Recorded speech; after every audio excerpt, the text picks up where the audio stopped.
Hello প্রিয় বন্ধুরা, আজকে ব্রাজিল বনাম হাইতির একটি ম্যাচ অনুষ্ঠিত হবে। সেটি প্রায় আমাদের বাংলাদেশ সময় 6:30 শুরু হবে ভোরবেলা। তো আজকের ম্যাচে আমাদের বর্তমান যে ব্রাজিল টিম সেটি ভালো করবে সেটা 100% বলা যায় না, তবুও একটি প্রত্যাশা আছে মানুষের। ব্রাজিল বরাবরই ভালো দল, যদিও তাদের সময় এখন খারাপ যাচ্ছে। আমাদের বর্তমান যে কোচ তার উপর হয়তোবা কিছুটা আমাদের ভরসা আছে, সে অনুযায়ী হয়তোবা আমাদের বাংলাদেশের যত ব্রাজিল সাপোর্টার আছে তাদের একটা প্রত্যাশা থাকতেই পারে এবং আশা করা যায় ভালোই রেজাল্ট করবে। হাইতি মূলত হচ্ছে আপনার আফ্রিকান কোনো দেশ নয়, সেটি হচ্ছে কনকাফ থেকে আসা একটি দল। তাদের খেলার অবস্থা মোটামুটি ভালোই আছে বর্তমানে। তাদের জোন থেকে ওই যে কেপ বার্দে নামের যে টিমটি সেটি এসেছিল এবং অনেক ভালো পারফরমেন্স করেছিল। স্পেনের বিরুদ্ধে তারা লড়াই করেছিল এবং ম্যাচটি ড্র করেছিল।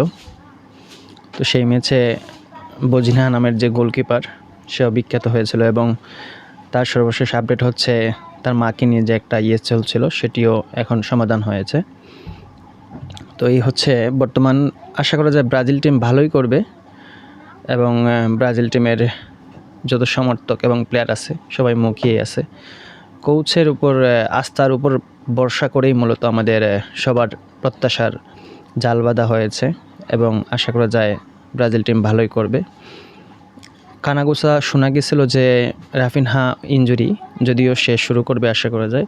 এবং এই ম্যাচেও আমরা আমাদের মূল প্লেয়ার নেইমারকে পাচ্ছি না। আমাদের মূল প্লেয়ার নেইমারকে পাচ্ছি না, তার অসুস্থতা এখনও সেরে ওঠেনি। আমাদের যা করতে হবে নেইমার ছাড়াই করতে হবে এবং সেই অনুযায়ী আমাদের প্ল্যান করতে হবে। আশা করা যায় কোচ আনচেলতি আমাদের বিষয়টা নিয়ে ভাববে এবং সে ভালো কিছুই আশা করবে। যদিও ইদানিং আমাদের মিডফিল্ডের যে খেলা সেটি নিয়ে ব্রাজিল সমর্থক কিংবা ফুটবল বিশ্লেষক যারাই আছে কেউই খুশি না।